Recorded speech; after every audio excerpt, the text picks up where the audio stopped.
ন্যায় বিচার ও সত্য প্রতিষ্ঠার লক্ষ্যে বিডিআর হত্যাকাণ্ড সম্পর্কিত কমিশনকে ওই সময়কার অভিজ্ঞতা পর্যবেক্ষণ এবং পরামর্শ জানাতে চান সাবেক স্বরাষ্ট্র প্রতিমন্ত্রী সোহেল তাজ।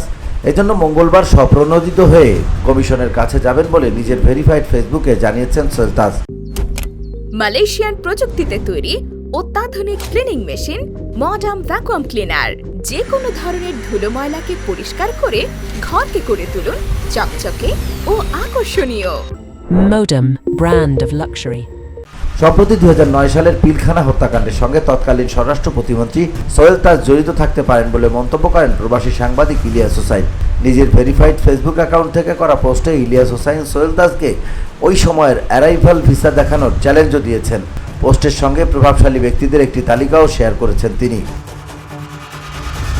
তার এমন মন্তব্যের প্রতিবাদ জানিয়ে যথাযথ প্রমাণ হাজিরের চ্যালেঞ্জ ছুড়ে দেন সোহেল তাজ। ওই অভিযোগের প্রেক্ষিতে সোহেল তাজ গত 27 ফেব্রুয়ারি এক পোস্টে লেখেন, প্রমাণ করো, না পারলে নাকে খত দিতে হবে। সেখানে তিনি আরও লেখেন, আত্মস্বীকৃত স্বাধীনতা মুক্তিযুদ্ধ বিরোধী বিদেশে অবস্থানরত একজন তথাকথিত ইনভেস্টিগেটিভ সাংবাদিক বারবার আমাকে বিডিআর হত্যাকাণ্ডের সঙ্গে জড়াবার জন্য কোনো প্রমাণ ছাড়া মিথ্যা বানোয়াট মন গড়া কথা বিভিন্নভাবে প্রচার করছে। আমি এর তীব্র নিন্দা ও প্রতিবাদ জানাই। একই পোস্টে 3টি বিশেষ দ্রষ্টব্য উল্লেখ করেন তিনি। প্রথমটি ছিল, ব্রিগেডিয়ার জেনারেল হাসান নাসেরকে অনুরোধ করব আপনি তথ্য প্রমাণ প্রকাশ করুন এবং কমিশনকে তা জানান।